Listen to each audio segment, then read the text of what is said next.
Me da mucho gusto saludarte en esta lección número 3 de esta serie que he titulado Administrando mi dinero a la manera de Dios. Y bueno, en esta tercera lección vamos a hablar acerca de dando como un acto de adoración. Pero déjame recordarte un poco acerca de las 2 semanas anteriores de las lecciones que hemos hablado. Y en la lección número 1 hablamos de dedicarle todo a Dios. Y el corazón de esta lección habló acerca de la mayordomía, donde nosotros somos mayordomos y Dios es el dueño de todo lo que hay en nuestra vida y Él es el dueño permanente que nos da los bienes temporales para que nosotros los administremos. En la lección número 2 hablé acerca de cómo planear nuestros gastos y te hablé acerca de la forma de pensar de la sociedad y la forma de pensar de Dios. Y para Dios lo primero que debo de hacer cuando tengo o recibo mis finanzas es apartar el diezmo, reconocer a Dios como el dueño de todo lo que tengo y esto lo hago a través del diezmar. Después de diezmar, entonces ahorrar. Después de ahorrar, el pagar mis deudas e impuestos y finalmente, si queda alguna economía, ya la puedo invertir en comodidades. De esto hablé la semana pasada y el día de hoy, como te menciono en esta lección número 3, vamos a estar hablando acerca de dando como un acto de adoración. Pero antes de entrar a la lección, déjame platicarte una parábola que ejemplifica o nos explica más claramente lo que vamos a estar viendo en esta lección.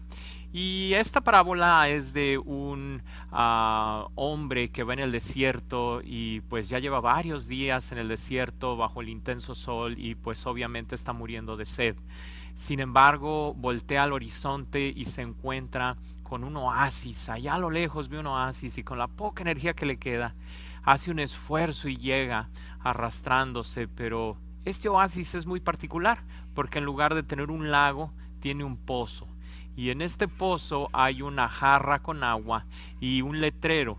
Y está a punto este hombre de tomarse el agua, pero ve en el letrero que dice, eh, antes de tomarte el agua, esta agua es para que la vacíes en un mecanismo que está junto al pozo.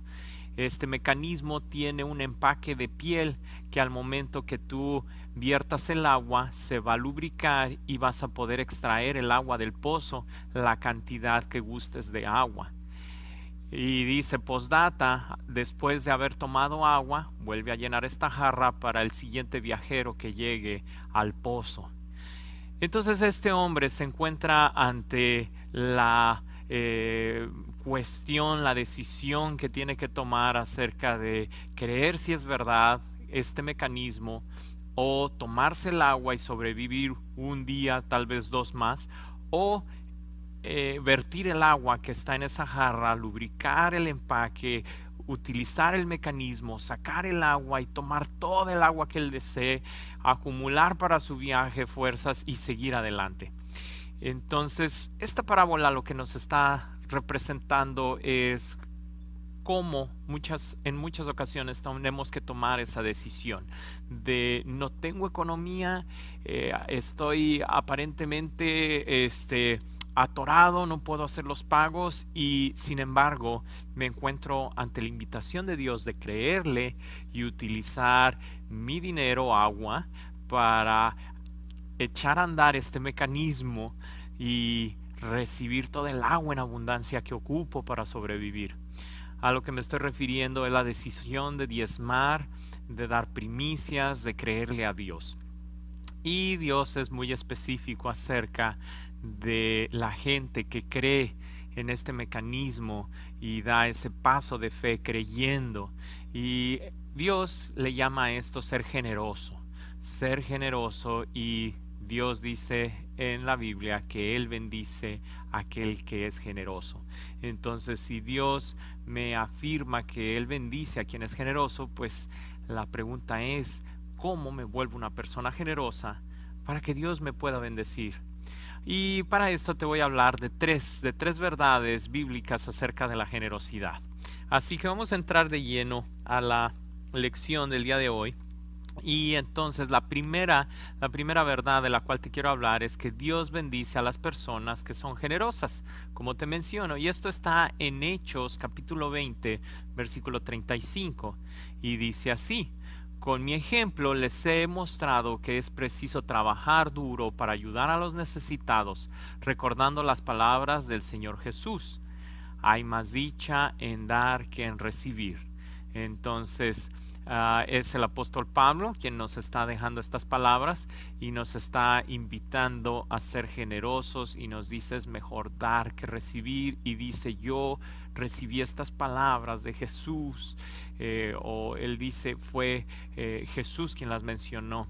Entonces, por si no fuera suficiente evidencia, en Lucas capítulo 6 versículo 38 dice claramente: den y se les dará, se les echará en el regazo una medida llena, apretada, sacudida y desbordante, porque con la medida con que midan a otros se les medirá a ustedes.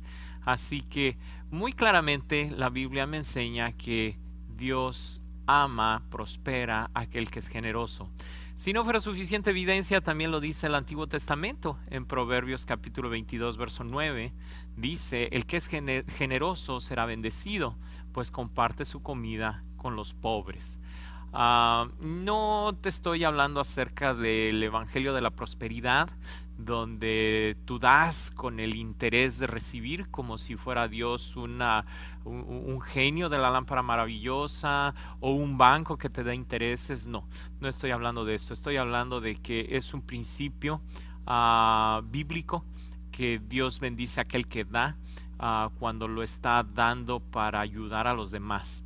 En otras palabras, cuando Dios se da cuenta que mi corazón es recto, que tiene buenas intenciones, y que la economía que tengo no solamente la utilizo para bendecir a mi familia, sino que cuando tengo en abundancia, o como en este caso de la parábola, aunque no tenga en abundancia, pero soy capaz de creer y de invertir en Dios, en invertir en otros, en ser obediente al Espíritu Santo, entonces Dios me aumenta, porque sabe que la economía que Él me dé no la voy a idolatrar, no la voy a acumular, no me voy a volver codicioso, sino que la voy a utilizar para ayudar a otros. En Proverbios también, capítulo 19, verso 17, me sigue hablando acerca de que Dios bendice a las personas generosas. Y dice: servir al pobre es hacerle un préstamo al Señor. Dios pagará esas buenas acciones. Qué claro lo dice, ¿verdad? Es así como yo hacerle un préstamo a Dios cuando estoy ayudando a alguien que está en problemas económicos. ¿Por qué? Porque no sabemos que ese corazón será tentado, será tocado por ese gesto de amor al ayudar a una persona que está necesitada. Es por eso que es necesario ser sensible a la voz del Espíritu Santo y escucharlo cuando es que el Espíritu Santo me está diciendo: ayuda a esa persona, ayúdala. Y cuando el Espíritu Santo, yo tengo que ser sensible, me está diciendo que ayude a alguien, debo de ayudarlo desinteresadamente. Si me da las gracias o no me da las gracias, eso es secundario. Si el dinero me lo paga o no me lo paga, no debo de ofenderme si no me lo paga. Es por eso que es necesario estar seguro que es el Espíritu Santo quien me está diciendo que lo haga, porque hay veces que hay quienes manipulan las emociones, hay quienes me presionan, y entonces bajo presión doy y al rato me arrepiento, o vivo amargado, o vivo esperando que me agradezcan, y entonces no funciona de esa manera. Estamos hablando de que Dios ama a aquel que da con un corazón generoso. En otras palabras, la generosidad me va a ayudar en tres áreas muy específicas. En la de mi felicidad emocional, porque cuando realmente ayudo a alguien, no sé si alguna vez lo has hecho, cuando ayudas desinteresadamente sabiendo que esa persona no te va a poder pagar de vuelta, que realmente le estás prestando a Dios o le estás regalando a Dios, aunque todo es de Él, pero produce una satisfacción emocional muy hermosa. como ejemplo, ¿verdad? Cuando ayudas a una anciana, a una persona de la tercera edad a cruzar la calle, te sientes contento de haber ayudado a alguien, con mayor razón cuando la ayudas cuando está problemado económicamente o en cualquier otra área. Eso produce felicidad emocional. Otro de los efectos de bendición que trae el ser generoso es que me va a mantener sano, sano espiritualmente, porque me va a librar de las garras de la codicia. Ser codicioso es algo que muy poco a poco empieza a suceder, pero al rato me la paso pensando nada más en dinero. ¿Qué haré para que obtener más ganancia? ¿Cómo le hago para producir más dinero? Entonces, cuando yo soy generoso y regalo el exceso que tengo, eso me libra de las garras de ser codicioso, avaro, siempre pensando en dinero. Y son tres, es un ejemplo nada más, son tres ejemplos. El último de los beneficios que me produce es prosperidad material. Si Dios es el dueño del oro y la plata y Él tiene todas las naciones en el hueco de su mano y Él ve que uno de sus hijos está utilizando el dinero para bendecir a quienes están a su alrededor, que está siendo un embajador del reino de los cielos, que está siendo alguien que apoya positivamente a los que están en su alrededor, Dios no tiene inconveniente de bendecirlo más. El problema está en que cuando yo lo hago para mí, deleite egoísta, el que quiero que Dios me bendiga, pero para yo tener la casa grande, el carro del año, los viajes, los bienes materiales, nada más para disfrutarlos yo, dice Dios, te amo tanto que no te puedo dar más porque con lo poco que te estoy dando te estás pervirtiendo, te estás apartando de mí, estás haciendo esas cosas materiales tu Dios. Entonces, estos tres son ejemplos de las bendiciones que puedo obtener cuando tengo un corazón generoso. Pero déjame, te hablo de la segunda verdad sobre alguien que es generoso. Y esta segunda verdad la he dividido en 5 partes, así que tenme paciencia. Vamos a terminar a tiempo, no te preocupes. La segunda verdad es que Dios provee un camino para quienes son generosos. O sea, Dios siempre va a abrirte la puerta, aunque como en la parábola que te mencionaba al principio, parezca que no hay solución, que solamente hay agua como para tomármela yo y sobrevivir 1 o 2 días más. Cuando yo doy el salto de fe, cuando yo obedezco a pesar de que la razón o lo que ven mis ojos me dicen, no, no lo hagas, no hay salida, se da algo hermoso. Y déjame, como te comento, lo dividí en 5 partes. La primera parte, la letra A, es la generosidad bíblica, da lo primero y lo mejor a Dios. Esta verdad de que Dios siempre me va a abrir la puerta a pesar de que parece que no tengo suficiente dinero para pagar mis gastos, tiene que ser de la siguiente manera. La primera es que tengo que reconocer a Dios dándole lo primero y lo mejor. No es nada más le doy lo que me sobra, le doy lo que ya no ocupo o lo que, bueno, pues haciendo un sacrificito aquí le pellizco tantito al gasto de la casa y ya le doy para no sentirme culpable. No, no, no. Estoy hablando de que cuando tú haces tus finanzas, tus cuentas, cuando recibes tu cheque, espero que tengas un presupuesto y en ese presupuesto tú sabes los gastos que vas a tener en el mes. El primer pago sea o lo primero para lo que apartes tu dinero sea para Dios. Me estoy refiriendo a que apartes el diezmo para dárselo a Dios en donde tú recibes tu alimento espiritual, en la iglesia en la que te estés congregando y en donde estés alimentándote espiritualmente, allí es donde tienes que dar el diezmo, porque dice la palabra de Dios en Malaquías, para que haya alimento en mi casa. Entonces, eso es el darle lo primero y lo mejor a Dios. Apartar antes del pago de la casa, antes del pago de la luz, el gas o los demás recibos que tengas que pagar, sea apartar para Dios el diezmo. Esto me lo dice en Proverbios 3, versículos 9 y 10. Honra al Señor con tus riquezas y con los primeros frutos de tus cosechas. Así tus graneros se llenarán a reventar y tus bodegas rebosarán de vino nuevo.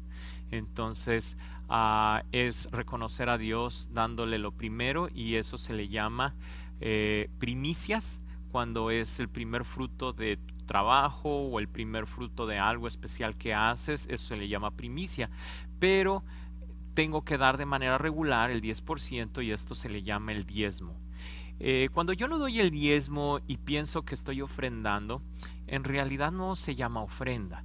Se le llama le estoy dando parcialmente a Dios.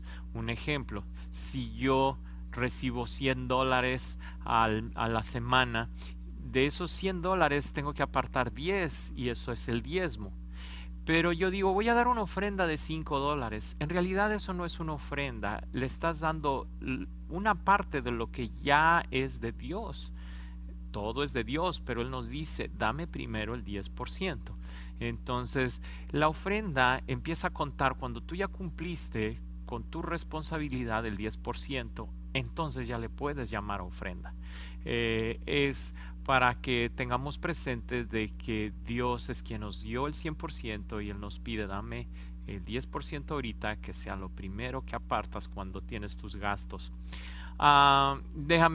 Te menciono también, dentro de esta verdad de que Dios provee para aquellos que son generosos, que la generosidad bíblica es regular y sistemática. Entonces estoy hablando de que lo primero que haces es darle a Dios el 10%, pero no de vez en cuando, no 1 o 2 veces al año. Tengo que hacerlo regularmente, sistemáticamente, que se vuelva algo. Al principio tal vez un hábito, pero tiene que llegar a ser algo más, ser un acto de amor donde reconozco a Dios. Dios no está tan preocupado por porcentajes o por números, sino el que mi corazón reconozca su autoridad y que sea yo obediente, un hijo que ama a Dios y que le reconoce. Y entonces esto me lo menciona en 1 Corintios 16:2, que es Pablo hablándole a la iglesia de Corintio. Dice, el primer día de la semana, cada uno de ustedes aparte y guarde algún dinero conforme a sus ingresos, para que no se tenga que hacer colectas cuando yo vaya. O sea, está hablando de que sin que nadie me presione, sin que nadie me obligue, tiene que ser algo que surge por amor, apartarle a Dios siempre regularmente de lo que yo recibo en mi salario, el diezmo, de manera regular, no de vez en cuando. Otra de las características de esta segunda verdad, que es proveer, que Dios provee un camino para aquellos que son generosos, es que la generosidad bíblica es proporcional a nuestros ingresos. ¿A qué me refiero con esto? A que algunas personas, suponiendo el ejemplo, cuando hay alguien que es soltero y tiene su salario, en realidad tal vez no tenga tantos gastos como alguien que ya es casado y tiene 2 hijos. Entonces esta persona soltera tal vez pueda dar más del 10%. Dios nunca te prohíbe que des más del 10%, puedes dar el 20, el 30, he conocido gente que llega a dar hasta el 90%, pero no debo de sentirme mal porque esa persona está dando el 90% y yo estoy dando nada más el 10%. Es la intención del corazón. Dios, mucho de lo que le agrada es la intención, no tanto la acción. Entonces, si yo estoy dando el 10% y ese 10% es proporcional a lo que Dios me ha bendecido, y financieramente no puedo dar más, pero estoy cumpliendo en lo mejor de mi intención con darle el 10%, Dios lo que ve es que yo estoy haciendo un esfuerzo y que es en amor, en adoración. Hay personas que ese mismo 10% pudieran dar más, pero ya en su corazón ya empieza a haber codicia y dice, no, no, no, hasta el último centavo, ¿verdad? Lo dividimos y vamos a redondearlo y lo redondeamos hacia abajo para... No, allí ya la cuestión es que no estoy llamando a Dios, lo estoy dando con dolor. Entonces, la generosidad bíblica es proporcional a nuestros ingresos. Segunda de Corintios 8, del 1 al 4 dice, ahora, hermanos, queremos que se enteren de la gracia que Dios le ha dado a las iglesias de Macedonia en medio de las pruebas más difíciles.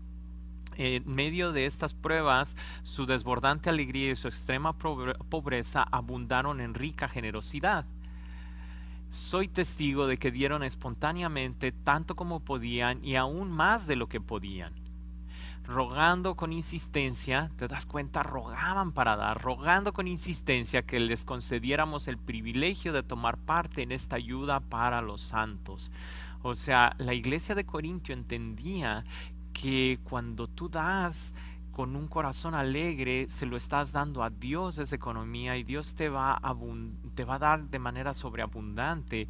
Y sobre todo que esta iglesia de Corintios dice que estaba en una pobreza tremenda, y de su pobreza estaban dando y rogando para que se les permitiera ser parte de esta ofrenda especial que se le estaba enviando a la iglesia de Jerusalén. Entonces, de acuerdo a tu nivel de bendición, cuánto Dios te bendiga, es la cantidad que debes de dar. No caigas en legalismos de que ya di el 10%, no puedo dar más. Dios no nos da el 10% de salud, Dios no nos da el 10% de comida, Dios no nos da el 10% de la luz del sol. Dios nos da manos llenas. El 10% es para que tú y yo aprendamos a que Dios es fiel y que Él siempre te va a dar, que no te va a dejar caer, que cuando tú das el brinco de fe, Él te va a sostener en sus manos, pero en ningún momento te dice quédate allí. De hecho, el gran mandamiento nos habla de dar de todo corazón, que amemos a Dios de todo nuestro corazón, toda nuestra alma y todas nuestras fuerzas.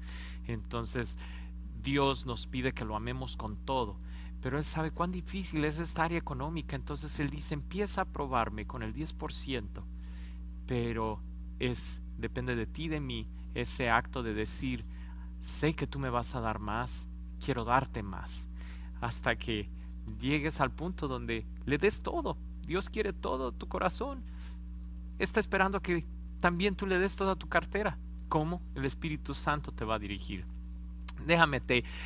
Voy a la letra D de esta segunda verdad, que es que Dios provee un camino para quienes son generosos. Es que la generosidad bíblica conlleva sacrificio. Sí, es una realidad. En muchas ocasiones va a doler el dar, porque lo que estoy dando es algo que ocupo para mí. Pero en ese acto de fe, Dios es primero en mi vida y digo, Señor, primero tú.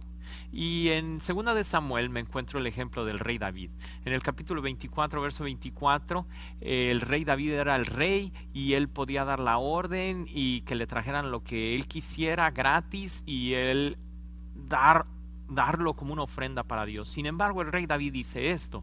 El rey respondió a Araúna: esto no puede ser, no voy a ofrecer al Señor mi Dios holocausto que nada me cueste, te lo compraré todo por su justo precio. Entonces, en esta historia que tú puedes leer más detenidamente, el rey le paga a este Araúna el precio de un terreno donde sacrifica un holocausto a Dios, pero todo lo paga, a pesar de que él pudiera, siendo el rey, nada más dar la orden y que todo le hubiera salido gratis. Entonces, Dios le gusta que nosotros hagamos sacrificios, porque eso refleja que nosotros amamos a Dios sobre todas las cosas, aún por arriba de mi propia comodidad, de mis propios intereses. La letra E dentro de la segunda verdad es que la generosidad bíblica es con toda la mente, con todo el corazón y con toda en adoración. Entonces es con todo. Como te menciono, no se trata de porcentajes, de números, que si ya me pasé, que si el punto 5 tengo que redondearlo hacia abajo o hacia arriba. Es darle a Dios en un acto de amor. Segunda de Corintios 9, versículos 5 al 7 dice: así que me pareció necesario rogar a estos hermanos que se adelantaran a visitarlos y completaran los preparativos para esa generosa colecta que ustedes habían prometido. Entonces estará listo como una ofrenda generosa y no como una tacañería. Recuerden esto: el que siembra escasamente cosechará, y el que siembra en abundancia cosechará. Entonces es proporcional a el amor con lo que lo hago. Dice, cada uno debe de dar según lo que haya decidido en su corazón, no de mala gana ni por obligación, porque Dios ama al que da con alegría. De hecho, yo como pastor, si tú te congregas en Encuentro de Amor y Amistad, como pastor yo te hago libre de dar bajo presión. En ningún momento tú vas a escuchar en la congregación que se te presione a dar. No se presiona a que tú diezmes o ofrendes porque tenemos que pagar el recibo de la luz o porque tenemos que pagar la renta o porque tenemos que comprar algo, porque entonces estaríamos dando por necesidad.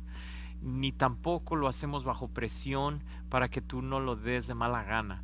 Es totalmente voluntario porque es la única forma en la que funciona, dándolo con alegría, dándolo sin que te presionen, espontáneamente. Entonces, como pastor, yo te hago libre a cualquier persona que te quiera presionar. Tú dile, no, el pastor Joel me dio permiso de no dar bajo presión, porque no funciona cuando lo doy bajo presión. Ahí lo dice muy claramente Pablo a la iglesia de Corintios.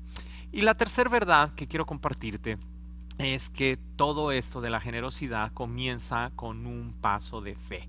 Así como nuevamente te menciono en la parábola que te comentaba al principio, este hombre en el desierto tuvo que dar el paso de vertir esa agua que él ocupaba en el mecanismo para que se lubricara ese empaque de piel, a pesar de que él no sabía si iba a funcionar o no. Dios funciona así, se le llama fe y comienza con confiar en que lo que dice en la Biblia es verdad. Y esto lo dice en Hebreos 11:4. Por la fe, Abel ofreció a Dios un sacrificio más aceptable que el de Caín, por lo cual recibió el testimonio de ser justo, pues Dios aceptó su ofrenda, y por la fe Abel, a pesar de estar muerto, habla todavía. Esta ofrenda fue hace más de 5000 años. Sin embargo, seguimos sabiendo acerca de la ofrenda de Abel porque la dio en un acto de fe, confiando en que Dios sabe pagarle a aquel que da este brinco de fe. Así que quiero terminar este tiempo dejándote unas preguntas para que reflexionen en su grupo. La primera pregunta es: ¿cuál es tu opinión sobre el tema de dar? Me gustaría que cada uno tomara tiempo, que diera a los demás tiempo para responder esta pregunta. La segunda es: ¿esta clase cambió tu forma de pensar? Si sí, si no, y que platiques. Y la tercera pregunta: ¿cuál es tu opinión sobre lo que se mencionó acerca de dar el diezmo? No es la meta, sino el inicio. ¿Te recuerdas que te mencioné que no te en ninguna parte dice en la Biblia que te quedes nada más dando el diezmo? Puedes dar más si gustas, pero bueno, platícalo en tu grupo. Te recuerdo, dale tiempo a los demás también para platicar, y que Dios les bendiga. Los espero la semana que viene.